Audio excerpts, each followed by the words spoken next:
Vamos lá, continuando o assunto de equilíbrio químico, dessa vez falando um pouquinho sobre reações de oxirredução com controle de equilíbrio, beleza? Antes de mais nada, de aprofundar em alguns aspectos mais relacionados ao próprio equilíbrio químico, ou mesmo acerca da termodinâmica do equilíbrio de processos eletroquímicos, eu preciso resgatar alguns conceitos mais fundamentais com vocês e certificar que esses conceitos estão muito bem estabelecidos para que a gente possa avançar gradualmente no conteúdo. Beleza? Então vamos fazer aqui uma breve revisão de alguns conceitos para abordar melhor a eletroquímica do equilíbrio mais para frente ao longo da aula. Primeira coisa, é muito importante ao trabalhar com eletroquímica, eu diria que é praticamente impossível você compreender a eletroquímica do equilíbrio se os fundamentos de eletroquímica não estão bem estabelecidos para o aluno. Então é muito importante ele saber diferenciar o que são processos eletroquímicos, o que são processos de oxidação e redução. Para isso, eu coloquei aqui um exemplo que é uma reação envolvendo o metal cobre imerso numa solução de íons prata, que é uma solução de coloração que não apresenta coloração, não é uma solução incolor. O que acontece com esse meu sistema aqui é que, com o passar do tempo, essa solução aqui ela vai adquirindo uma coloração azulada, característica de íons do tipo cobre 2+, e, além disso, o fio de cobre ele começa a ficar envolto, né, recoberto de um metal coloração prateada.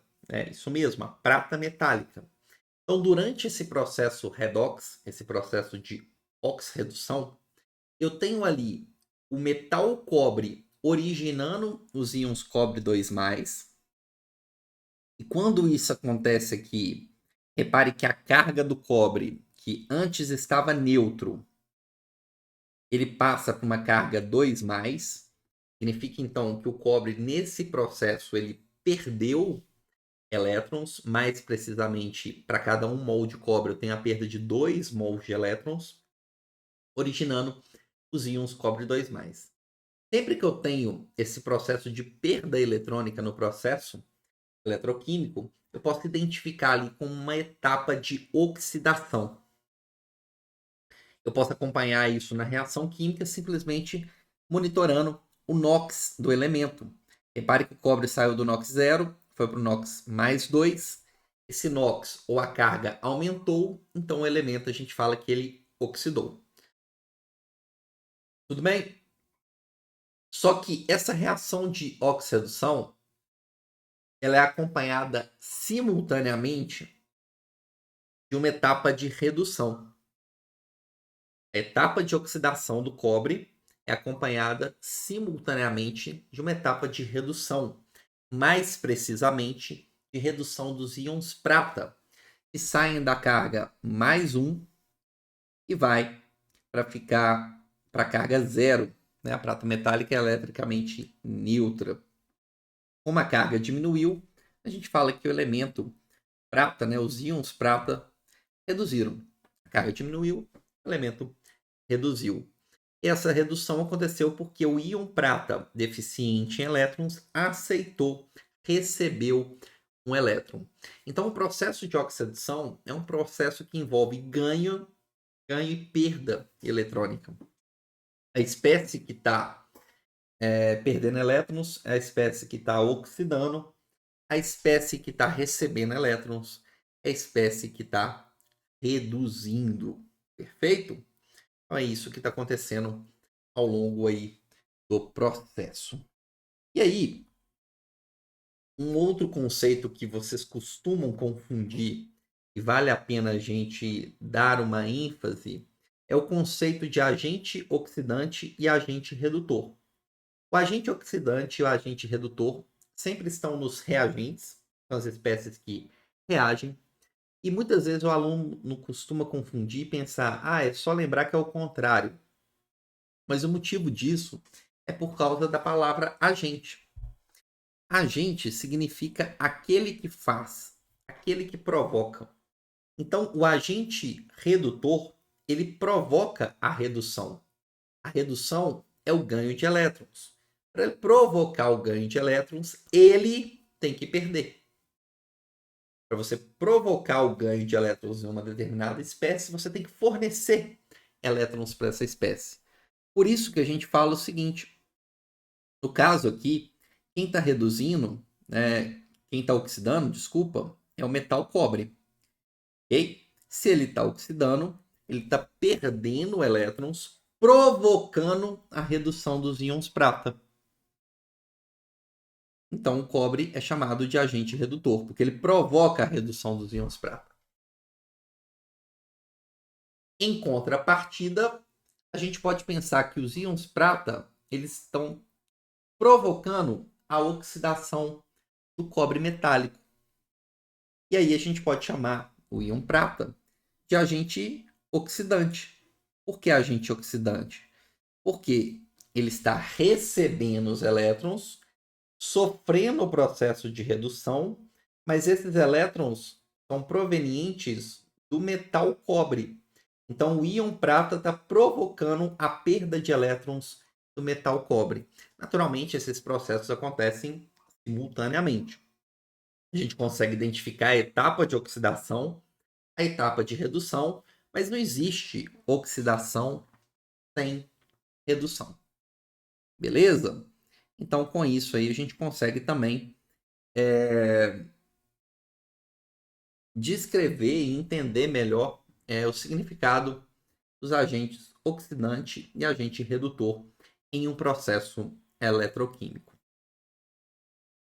Então, é o seguinte, vamos continuar a nossa revisão explicando aqui para vocês o que seria uma célula galvânica. Uma célula galvânica seria uma espécie de um dispositivo que eu posso aproveitar essa energia química que é liberada espontaneamente num processo eletroquímico, num processo redox, para converter em trabalho elétrico. Bruno, não entendi muito bem o que você quis dizer com isso. Olha só, o exemplo anterior, eu tinha metal cobre diretamente imerso numa solução de íons prata. Porém, a energia que é liberada durante esse processo eletroquímico, ela é dissipada para o meio. E eu não consigo aproveitar essa energia para realizar qualquer que seja um trabalho elétrico, fazer uma lâmpada funcionar, um rádio, né? Qualquer coisa que você tenha necessidade de utilizar aquela energia, aqueles elétrons, o fluxo eletrônico, não pode ser aproveitado nesse caso aqui que eu mostrei para vocês, em que os reagentes eles já estão todos em contato direto ali, ok? Quando eu consigo construir um dispositivo que permita que esse fluxo eletrônico seja direcionado por um fio externo, por exemplo, eu posso fazer com que esses elétrons passem para uma determinada parte do meu circuito e aproveitar esse fluxo eletrônico espontaneamente liberado para realizar algum trabalho elétrico. Aí sim, eu tenho um dispositivo galvânico. É importante, igual eu destaquei aqui para vocês, a gente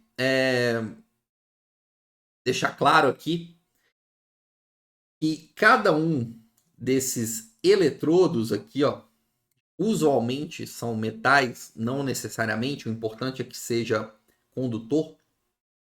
Numa célula galvânica eu sempre vou ter ali dois eletrodos. Um deles denominado ânodo, okay? E o outro denominado cátodo. O ânodo é o eletrodo em que ocorre o processo oxidativo. Sempre eu vou ter no ânodo o processo de perda eletrônica. É do ânodo que vão sair os elétrons. É o eletrodo que perde elétrons que vão ser direcionados até o outro eletrodo, que é o cátodo. Tudo bem? Esse eletrodo aqui é onde os elétrons estão chegando e, portanto, é onde ocorre o processo redutivo. onde ocorre o ganho de elétrons pelas espécies presentes ali na sua solução. Esses eletrodos, quando eu tenho uma reação espontânea, uma célula galvânica, eles têm uma polarização específica.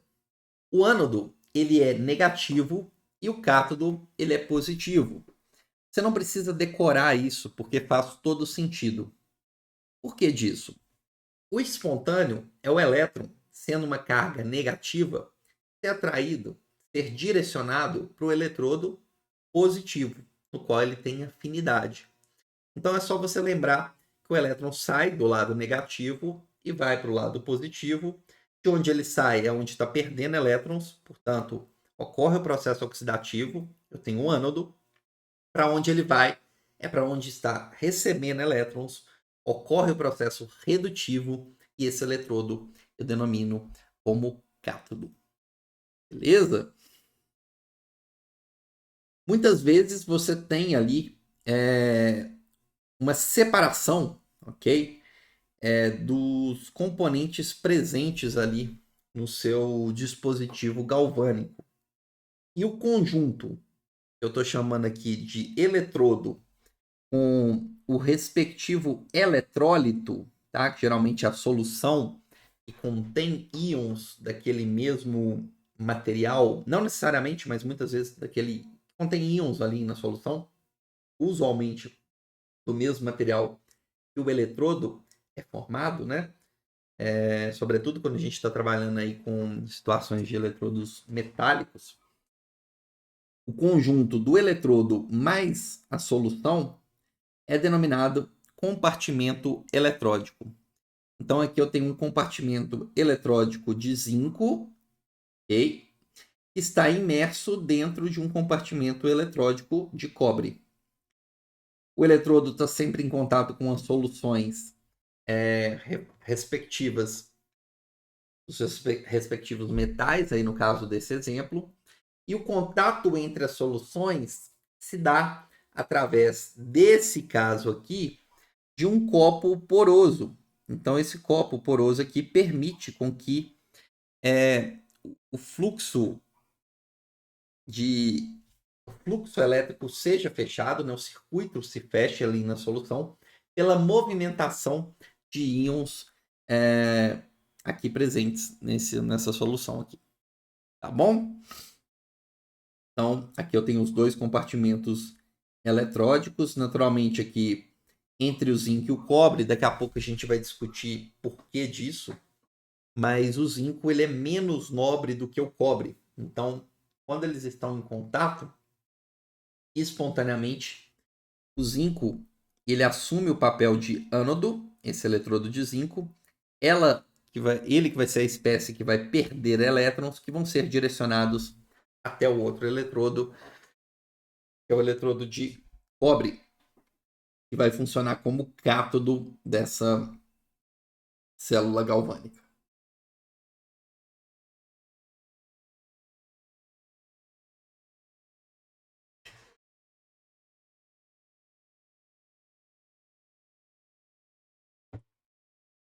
Pessoal, agora eu queria passar aqui um conceito para vocês. Acredito que a maior parte de vocês não devem ter ouvido falar ainda. É o chamado potencial de junção líquida de um dispositivo galvânico. Esse potencial, ele é um potencial adicional que ocorre, tá? Devido à diferença de difusão dos íons presentes na interface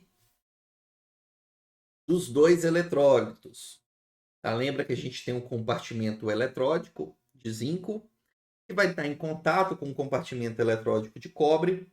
Ali na interface, se eu tiver uma diferença muito grande de velocidade da difusão dos íons, o que vai acontecer?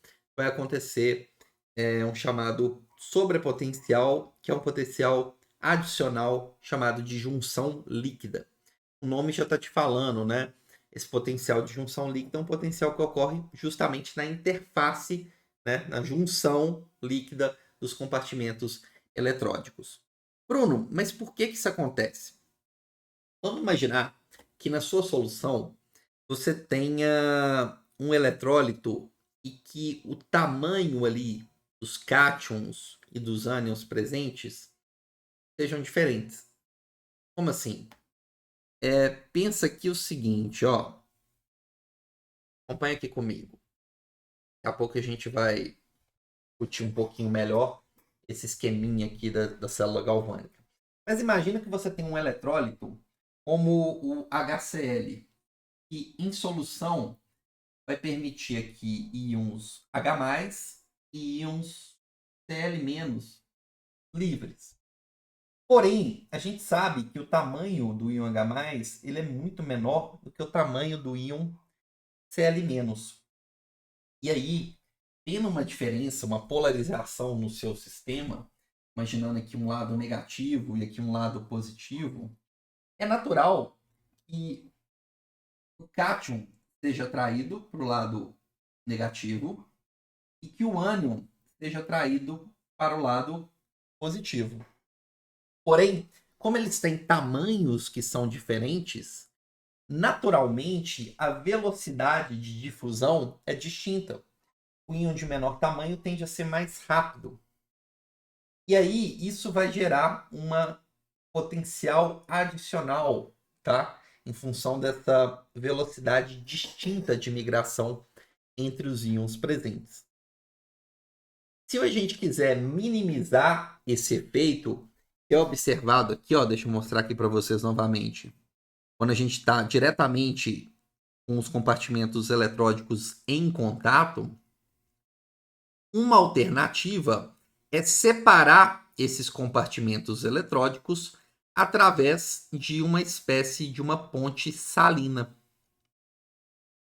O que a ponte salina faz? Uma das características da ponte salina é você justamente mitigar o potencial de junção líquida. E aí você está medindo diretamente, né, caso você coloque ali um voltímetro, a diferença de potencial praticamente entre os compartimentos sem essa interferência mais do potencial adicional que aparece pela devida migração, velocidade distinta de migração dos íons. Geralmente,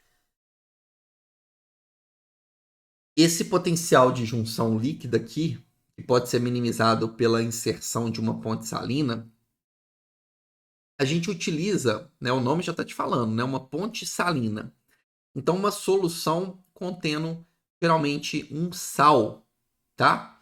E aí, naturalmente, a gente tenta escolher um sal formado por um cátion e por um ânion, tenham ali cargas e tamanhos muito semelhantes, justamente para que a velocidade de difusão dessas espécies seja muito semelhante, minimizando esse potencial adicional. Tá bom?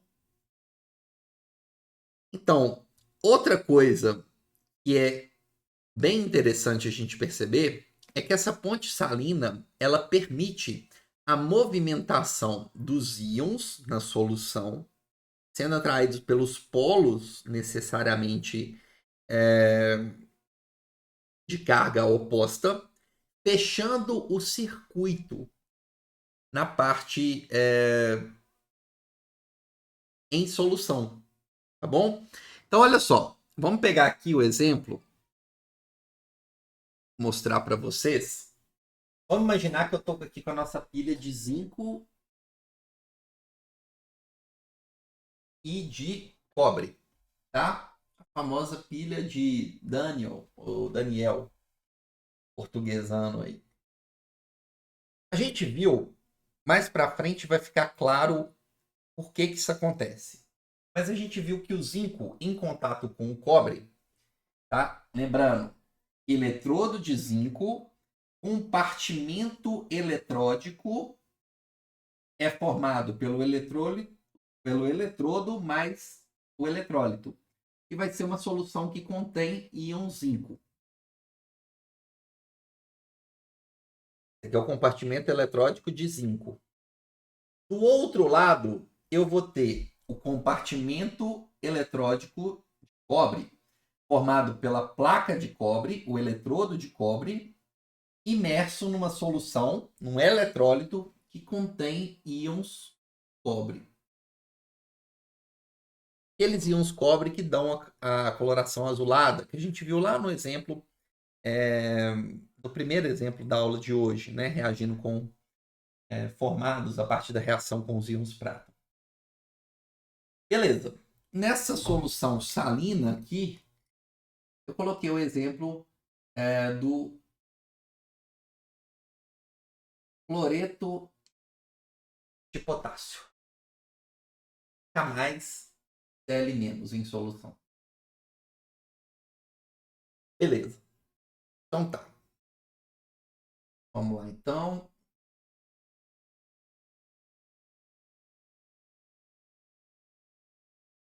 O zinco espontaneamente reage com os íons cobre, perdendo elétrons, ok?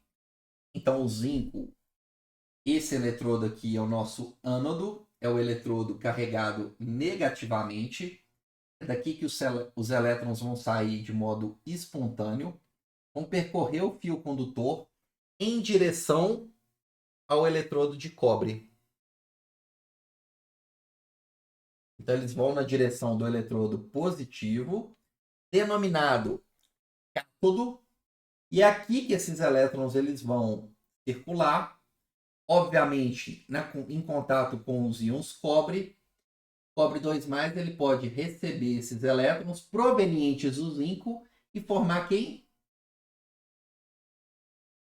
Cobre metálico, que vai depositar nessa placa.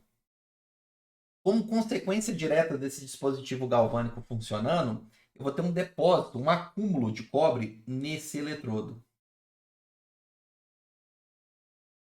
E o que está acontecendo do outro lado? Eu tenho o zinco sólido perdendo elétrons. Então o zinco ele vai desgastando, a placa de zinco ele vai sendo consumida e o zinco vai formando o zinco 2+. Enquanto o zinco está oxidando, o cobre 2+ está reduzindo. Enquanto esse eletrodo do ânodo está desgastando, o eletrodo aqui do cátodo está aumentando de tamanho em função do depósito de cobre metálico. Repare o seguinte, enquanto a concentração de zinco 2+, carga positiva, nesse compartimento eletródico do ânodo está aumentando, a concentração de cobre 2+, ou seja, concentração de carga positiva no compartimento eletródico referente ao cátodo está diminuindo. E aí entra um papel interessante da ponte salina. Por quê? A ponte salina vai fazer o balanceamento, tá? E manter a eletroneutralidade do sistema, fazendo com que esse eletrodo aqui, o que está acontecendo? Esse compartimento eletródico está ficando com a carga cada vez mais positiva em função da oxidação de zinco, atraindo o quê? Os íons Cl- para manter a eletroneutralidade do meio. Esse outro compartimento eletródico está reduzindo a carga positiva dele em função da reação de redução do cobre 2+ para formar cobre metálico. Essa solução vai ficando cada vez com menos carga positiva e isso aí faz com que o potássio seja atraído para o compartimento eletródico do cátodo. Então perceba que a ponte salina ela tem um papel fundamental para mitigar o potencial de junção líquida. Ela permite o fechamento do circuito pela movimentação dos íons e, além disso, ela mantém a eletroneutralidade do seu sistema durante o funcionamento. Então, são 3 papéis aí fundamentais para a ponte salina. Tá bom, pessoal? Então vamos lá.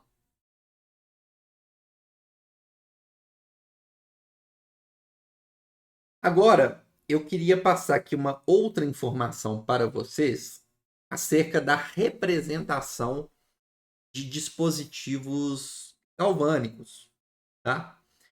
Utilizando o chamado diagrama de célula, definido e estabelecido pelo órgão maior da química no âmbito internacional, que é a IUPAC.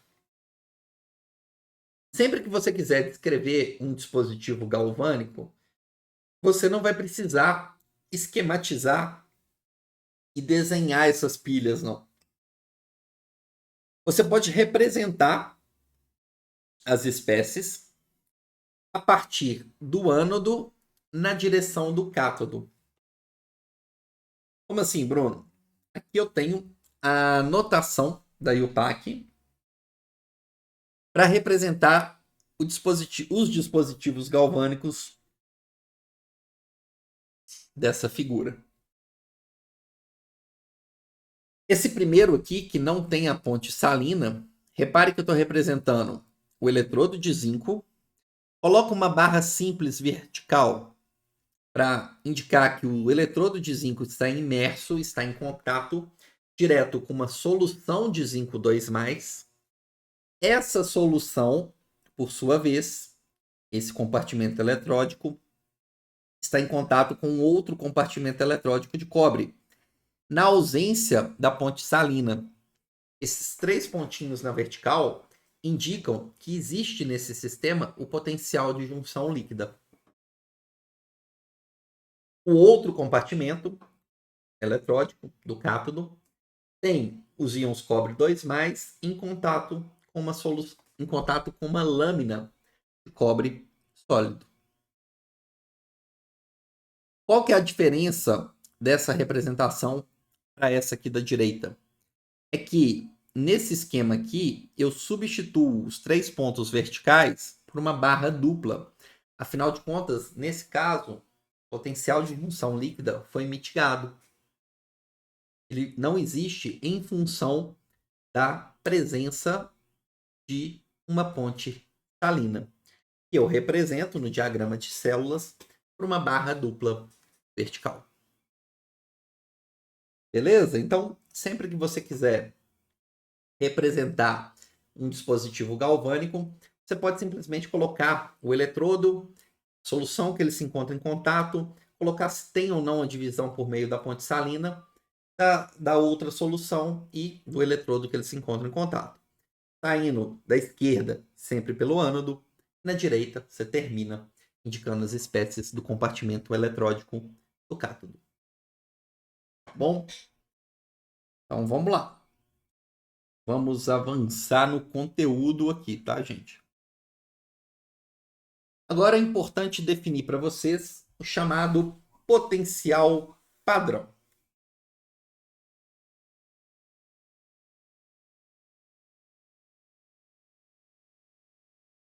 Seria esse potencial padrão?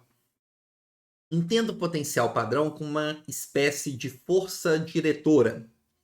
Ela vai indicar a tendência do fluxo de elétrons em um processo eletroquímico. Quando eu estou medindo potencial, na verdade, eu estou medindo uma diferença de potencial. Eu não consigo medir isoladamente o potencial de nada. Eu consigo medir a diferença de potencial entre uma espécie e outra. Exatamente por isso que se estabeleceu um determinado eletrodo padrão de referência, a partir do qual todas as demais espécies vão ter as medidas de potencial feitas em relação a esse eletrodo padrão de referência. No caso, o eletrodo padrão de referência adotado é o eletrodo padrão de hidrogênio, simbolizado, pela sigla EPH. O que consiste esse eletrodo padrão de hidrogênio? É um compartimento eletródico formado por uma solução contendo íons H+, concentração 1 mol por litro. Dentro dessa solução, você tem ali um eletrodo que vai conter um eletrodo condutor, né? Obviamente, ele tem que ser condutor. Usualmente, utiliza ali platina no eletrodo padrão de hidrogênio. E borbulhando nesse eletrodo, você vai ter ali o gás hidrogênio sob a pressão de 1 bar. Toda vez que a gente estiver trabalhando com a condição padrão, lembre-se então que eu estou trabalhando com a concentração das espécies 1 mol por litro, a pressão envolvida das espécies gasosas de 1 bar e na temperatura de 25 graus. Como esse é o nosso eletrodo de referência, atribuiu-se a esse eletrodo o potencial nulo. E a partir dele foram medidos os demais potenciais, sempre em relação ao eletrodo padrão de hidrogênio. A gente faz isso justamente porque não conseguimos medir isoladamente o potencial de nada. Então, vamos adotar uma referência em comum. Bom, vamos fazer algumas medidas agora envolvendo o eletrodo padrão de hidrogênio e a outra espécie que nós queremos calcular a diferença de potencial. Vou colocar aqui para vocês o potencial, a medida da diferença de potencial de uma pilha ou de uma célula galvânica formada por zinco e o eletrodo padrão de hidrogênio. Tá bom, pessoal? Reparem aí que eu separei os compartimentos eletródicos por meio de uma ponte salina. E nesse caso aí eu coloquei também um voltímetro, tá, para medir essa diferença de potencial.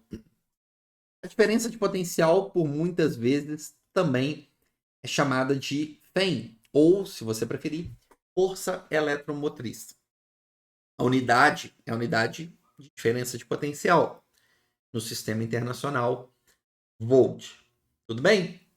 Repare aqui o seguinte: o que se percebe quando conecta o compartimento eletródico de zinco ao compartimento eletródico de hidrogênio, ao eletrodo padrão de referência?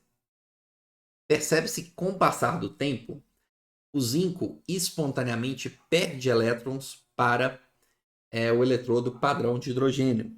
Portanto, o zinco ele oxida, perdendo elétrons. Os elétrons circulam pelo fio condutor e são aceitos pelo eletrodo padrão de hidrogênio. Na solução, você tem íons H+, que aceitam esses elétrons e, com isso, o gás hidrogênio ele é formado nesse processo. Se eu simplificar o número de elétrons e somar as expressões, eu vou obter a equação global do processo em que o zinco reage com íons H+, formando zinco 2+, e gás hidrogênio. O potencial padrão da célula foi medida pelo voltímetro, e é 0,76. O potencial de redução dos íons hidrogênio é definido como zero. Isso significa que o potencial padrão de oxidação do zinco tem que ser, 0,76 para a soma dar o potencial da célula. Ou, se você preferir, se a tendência do zinco oxidar é dada por esse valor aqui, ó, de 0,76 volts, a tendência do zinco 2+ reduzir vai ser o mesmo valor com um sinal contrário. Então, se essa reação de oxidação, o potencial de oxidação é 0,76 volts, a reação contrária, o potencial de redução, vai ser o inverso. Tudo bem? Só que agora, é o seguinte: se eu pegar outra espécie, a tendência dela oxidar ou reduzir vai ser diferente comparada com o zinco. Só que para ser comparável, eu preciso fazer e medir a diferença de potencial dessa outra espécie com a nossa mesma referência, que é o eletrodo padrão de hidrogênio. E aí, quando eu coloco, por exemplo, o eletrodo padrão de hidrogênio em contato com o eletrodo padrão, tá? O eletrodo nas condições padrão, só que para o cobre, eu reparo outra situação. Com o passar do tempo, não é o cobre que vai oxidar, e sim o gás hidrogênio, formando cada vez mais íons H+, perdendo 2 elétrons para cada molécula de gás hidrogênio oxidada. Esses elétrons eles vão ser conduzidos pelo fio condutor, sair do ânodo até o cátodo, que no caso é o eletrodo de cobre. Esses elétrons, em contato com os íons cobre 2+ da solução, vão reagir. Bom, os íons cobre 2+ vão receber esses elétrons e formar cobre metálico. Se eu somar os processos, eu vou obter a minha reação global. E essa minha reação global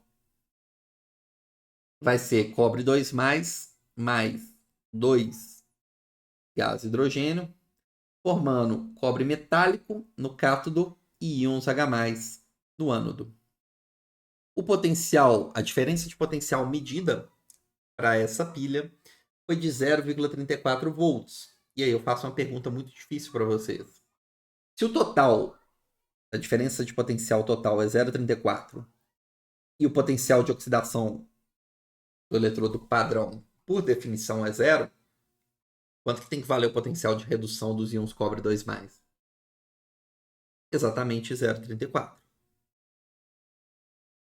E aí, reparem o seguinte, eu já começo a entender por que quando eu coloco zinco em contato com cobre 2+, o zinco oxida e o cobre 2+ reduz.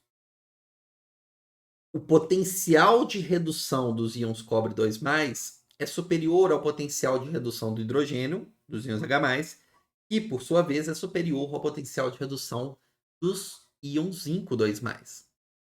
Então, como tudo foi medido numa referência em comum, eu posso falar que o potencial de redução do cobre é maior que a do hidrogênio e é maior, por sua vez, que do zinco 2+. Se eu colocar zinco e cobre em contato, eu sei que o potencial de redução do cobre 2+ é maior do que o do zinco 2+.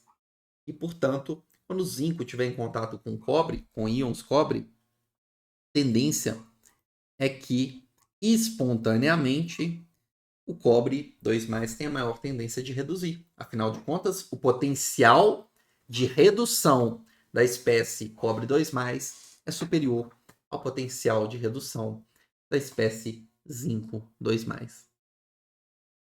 Ah, Bruno, então os potenciais, a análise dos valores dos potenciais de redução ou de oxidação vão indicar as espécies que têm maior ou menor tendência de sofrer espontaneamente o processo redutivo ou oxidativo. E é isso mesmo que a gente faz analisando os valores do potencial. Bruno, e se eu continuasse fazendo essa análise dos valores de potencial, medindo ali com o voltímetro, colocando outras espécies e o eletrodo padrão de referência? Depois eu poderia comparar todos esses potenciais? A resposta é sim. Já foi feito isso e acaba culminando na famosa tabela de potenciais de redução ou de oxidação, né? Depende de como essa tabela é escrita. No caso aqui, eu tenho uma tabela que é de potenciais de redução. Bruno, como é que você sabe que são potenciais de redução? Porque todas as reações aqui, ó, estão escritas nessa tabela, são reações que têm nos reagentes elétrons. Então, ele está indicando que a espécie está combinando, está recebendo elétrons. O processo de recebimento de elétrons é o processo redutivo. Logo, os potenciais que se encontram aqui, todos eles são potenciais de redução. Quanto maior for o valor do potencial de redução, maior é a tendência daquela espécie reduzir. Então, repare aqui que flúor, peróxido de hidrogênio, permanganato, cloro, são espécies que têm potencial de redução alto.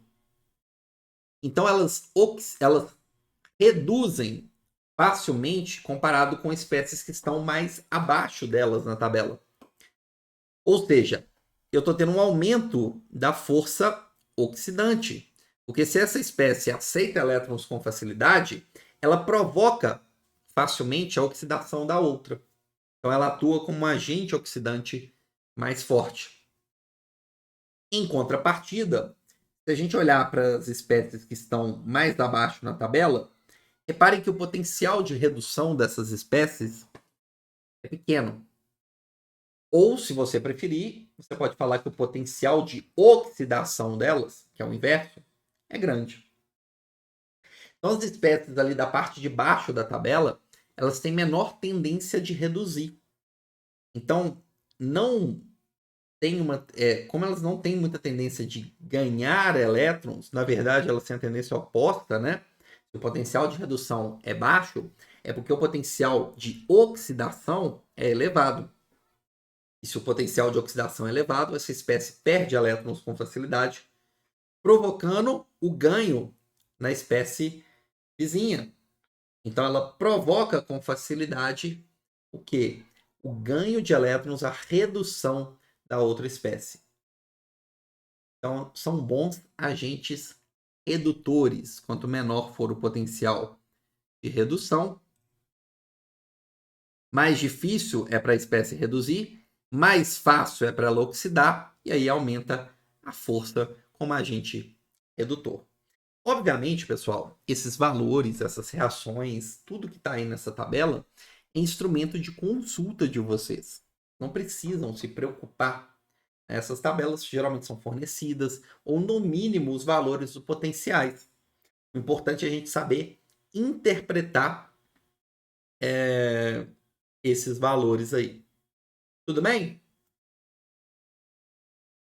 Então, espero que tenha ficado claro aqui para vocês como que a gente utiliza a tabela de potenciais de redução.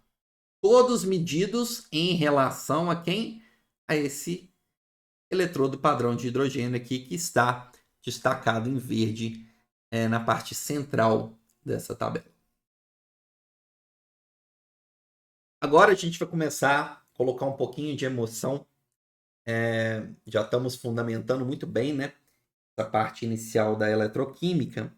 E aí a gente vai colocar um pouquinho de emoção e discutir um pouco acerca da termodinâmica dessas células eletroquímicas. O que eu posso falar acerca do trabalho, o aproveitamento dessa energia e coisas relacionadas a esse assunto. Tá bom? Então vamos lá, hein?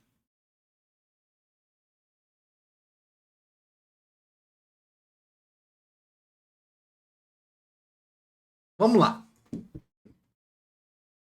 A quantidade máxima de energia que é liberada durante um processo, né? No caso aqui a gente está falando de processos eletroquímicos, mas a gente já viu e já trabalhou bem com esse assunto na Fisicoquímica 1,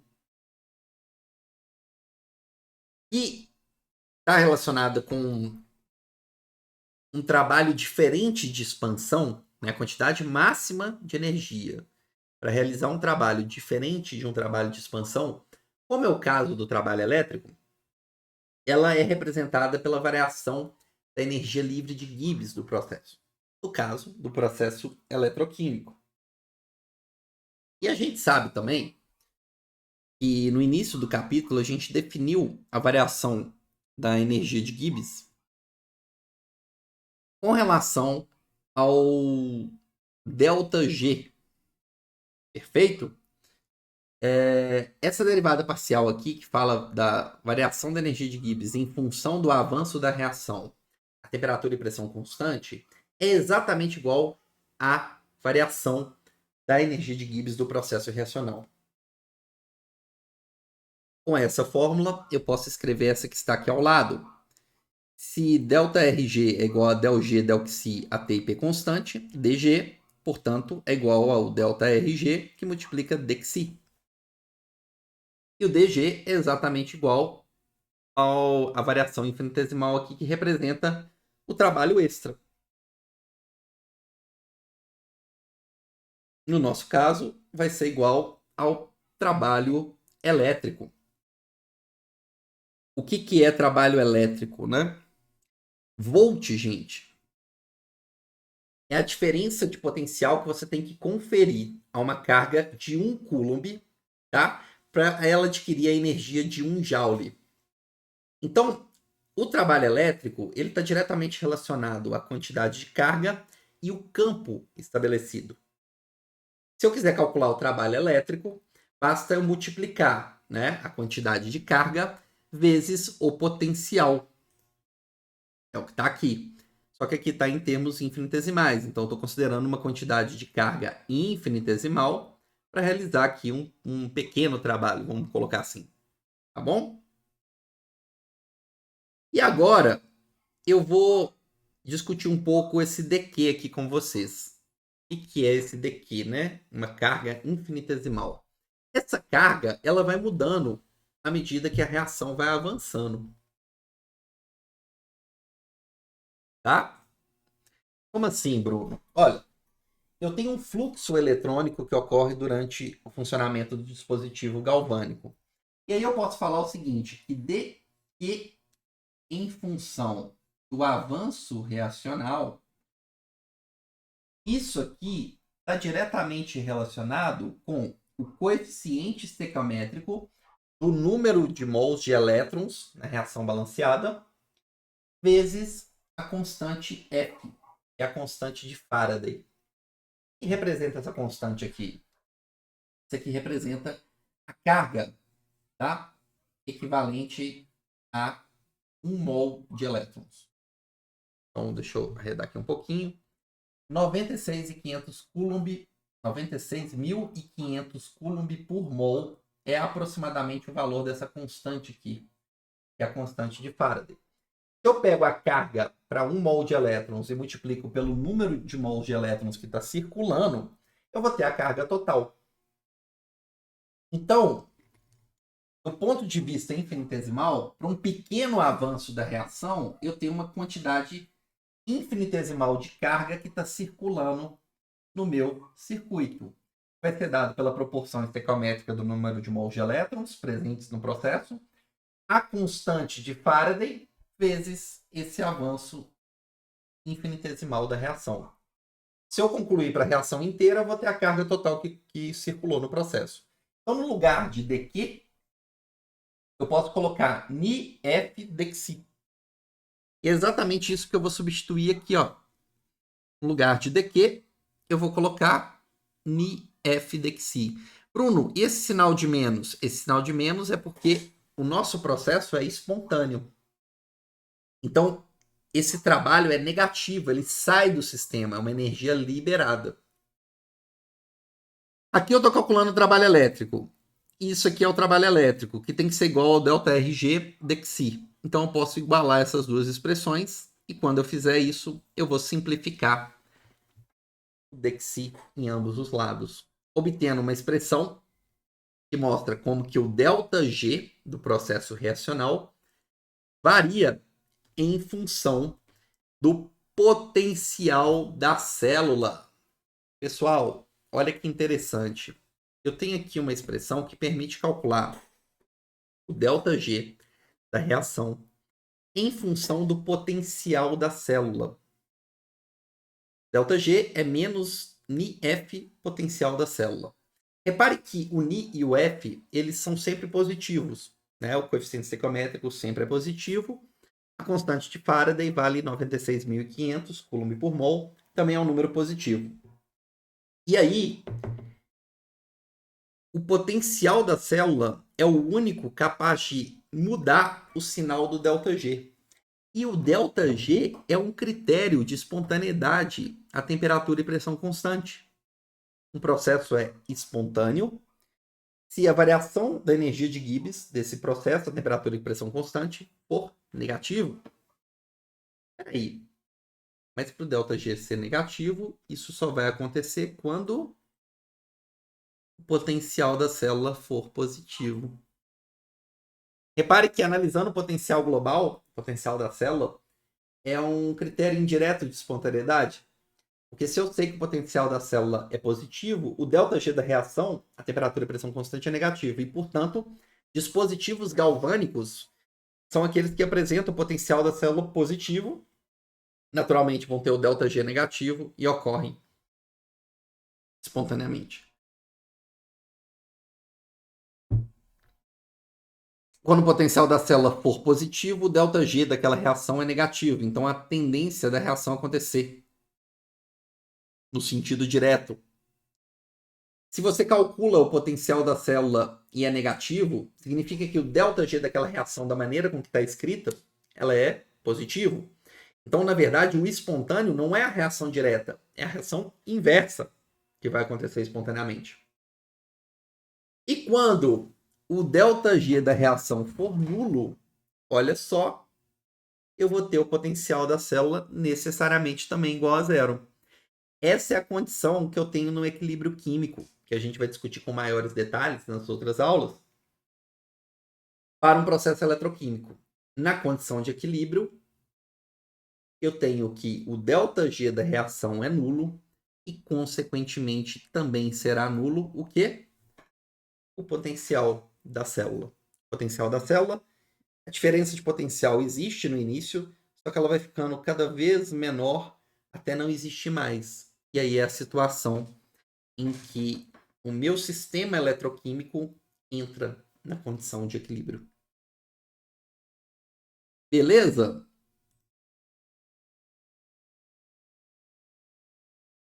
Então vamos lá.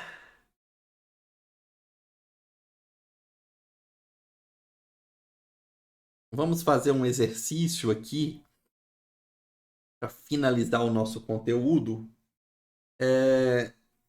E a gente discutir uma característica também desse potencial da célula, tá? O potencial de redução, o potencial de oxidação também. Esse exercício ele está pedindo para a gente, a partir do potencial padrão do par redox cobre 2 mais cobre, e também do outro par redox cobre mais cobre, estimar o potencial de uma outra reação, que é o cobre 2, formando cobre mais. Vamos resolver esse exercício. Ele me deu esse potencial aqui de 0,34 volts. E quando o cobre mais recebe 2 elétrons, ele forma cobre metálico. Esse é o potencial de redução. Ele também me deu uma outra reação de redução aqui, ó. Cobre mais, formando cobre metálico. Cobre mais recebendo um elétron, formando cobre metálico. O potencial de redução é de 0,522 volts. Tá? E ele me pediu o potencial de redução dessa reação aqui. Cobre 2 mais, recebendo um elétron para formar cobre mais. Esse potencial é o que ele pediu. E eu não tenho. Como é que eu faço para resolver esse exercício, hein? Talvez você pense aqui o seguinte, Bruno, acho que não é tão complicado não. Porque se eu pegar a primeira expressão e eu pegar a segunda invertida, invertendo também o sinal do potencial, ao somar esses dois processos, eu vou simplificar o número de mols de elétrons aqui, no reagente 1 aqui e 1 no produto, as espécies de cobre metálico, e ao somar eu vou obter cobre 2+, mais um elétron, dando cobre mais. Exatamente a expressão que ele quer que eu calcule o potencial de redução. Somando os potenciais aqui, eu vou obter o valor de menos 0,182 volts. Esse aqui seria o potencial de redução para essa etapa.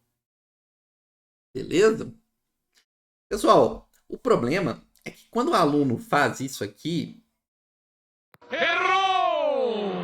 Vai dar muito ruim, porque ele não está considerando um ponto importantíssimo do potencial químico. O potencial químico não pode ser tratado como uma grandeza simplesmente aditiva, porque ele não é uma propriedade extensiva. Ele é uma propriedade intensiva. Como assim, Bruno? Olha, se você pega duas soluções que têm densidades diferentes, ok? E eu misturo essas duas soluções, eu tenho uma solução que tem uma densidade de 1 grama por litro e outra solução que tem densidade igual a meio grama por litro. Na hora que eu misturar essas duas, eu vou obter uma solução com densidade 1,5 grama por litro? Não, né? Porque densidade, assim como concentração, assim como potencial elétrico, potencial de redução, potencial de oxidação, não é uma grandeza extensiva, e sim uma grandeza intensiva. Ela independe da quantidade de material. Okay? O potencial de oxidação do ferro é o mesmo para 1 grama de ferro ou 1 tonelada de ferro. A densidade do ferro é a mesma para 1 grama de ferro ou 1 tonelada de ferro. Independe da quantidade de material. Então, o que você tem que fazer? Você não pode somar os potenciais, porque eles não são propriedades extensivas. Eu não posso fazer simplesmente a adição. Agora, o ΔG eu posso fazer. Porque o ΔG, sim, ele já está ponderado e ele já está considerando uma grandeza extensiva. Ela depende da quantidade de matéria. Então, vamos lá. Vamos com calma. Existe uma relação entre ΔG e potencial. A gente acabou de ver. Errou! Agora não vai errar não, hein? Vamos lá, ó. A primeira expressão, eu posso simplesmente calcular o ΔG desse processo. O ΔG desse processo vai ser menos Ni, que é o coeficiente estequiométrico de elétrons, aqui está 2, constante de Faraday, estou usando a fórmula aqui de baixo, tá? Então, o ΔG é menos coeficiente estequiométrico dos elétrons, F, que é a constante de Faraday, não vou substituir o valor aqui não, mais o potencial de redução para essa expressão, que é 0,340. Beleza? O outro par redox, eu posso escrever e calcular o ΔG da reação padrão para o outro par redox também, que é menos Ni. Na outra reação aqui, que é uma reação de oxidação, eu tenho 1 mol de elétrons, está aqui o 1 destacado, constante de Faraday, e o potencial de oxidação do outro processo é menos 0,522 volt. Bruno, por que está o sinal contrário? Está o sinal contrário porque esse processo de cobre mais virando cobre é redução. O processo de cobre virando cobre 2 mais é oxidação. Então eu inverto o sinal. E aí, se eu somar essas etapas, de fato eu vou obter o par redox que eu quero. É o cobre mais aceitando um elétron para formar cobre 2 mais aceitando um elétron para formar cobre mais. Olha o ΔG, vai ser menos Ni F potencial padrão da célula. O potencial padrão da célula vai ser a soma, né? Mas vamos ver aqui o seguinte. Menos Ni, coeficiente estequiométrico vale 1, F. Se eu somar esses dois aqui, eu vou ter menos 2F, que multiplica 0,340, menos com menos dá mais, né? F, que multiplica 0,522. O F é comum, então posso colocar em evidência. O menos também, então posso colocar menos F em evidência. E aí eu vou ter 2 vezes 0,340 menos 0,522. Estão vendo? É o que eu estou fazendo. Estou somando o que está dentro do parênteses, colocando o menos e o F em evidência. Se eu comparar aqui na fórmula do potencial padrão e com o ΔG, o coeficiente estequiométrico para essa reação aqui vale 1, o F está aqui, e o que está dentro desse colchete aqui vai ser o potencial padrão desse processo de redução do cobre 2 mais para cobre mais. Então você vai pegar 2 vezes 0,340 menos 0,522, o resultado disso aí, né, vai ser o potencial desse par redox 0,158 e não o valor anterior que foi mostrado. Talvez a sua cabeça esteja aí explodindo, porque você vai falar assim, Bruno, eu somei os potenciais da minha vida inteira. E por que você pode fazer isso? Ou por que você fazia isso? Porque quando você somava isso, para obter ali a equação global de uma pilha, e não é o caso do nosso exercício aqui, ele só quer descobrir o potencial de um determinado processo eletroquímico, não necessariamente de uma pilha. Quando você fazia isso para uma pilha, para um dispositivo galvânico, você primeiramente balanceava a equação, simplificava os elétrons. E aí, tanto faz você somar potencial ou ΔG, que vai dar no mesmo. Nesse caso aqui, a gente tem elétrons no nosso processo final.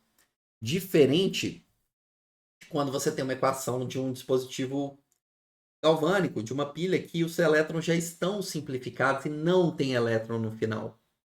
Ok? Se você tivesse que balancear os elétrons, repare que você teria que multiplicar essas expressões, que não é o caso aqui, né? Imagina ali numa outra situação, você teria que multiplicar os elétrons por algum fator para depois cancelar eles. E ao fazer isso, você ia fazer com que o coeficiente estequiométrico do primeiro processo e do segundo ficasse igual.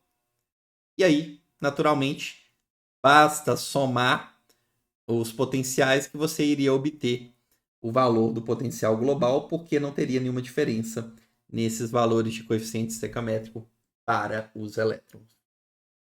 Bom, então, caso você não tenha elétrons na sua reação final, tudo bem somar os potenciais, porque você já está ponderando aquilo ali na energia de Gibbs. Se você tiver, lembre-se, potencial não é uma grandeza intensiva, então o que eu posso somar é o ΔG e não o potencial. Por isso que eu trouxe esse exemplo aqui para alertar vocês dessa pequena diferença. Tá bom? Espero que vocês tenham curtido, tenham gostado. Eu fico disponível aqui nos comentários para tirar as dúvidas de vocês. Forte abraço e até a próxima.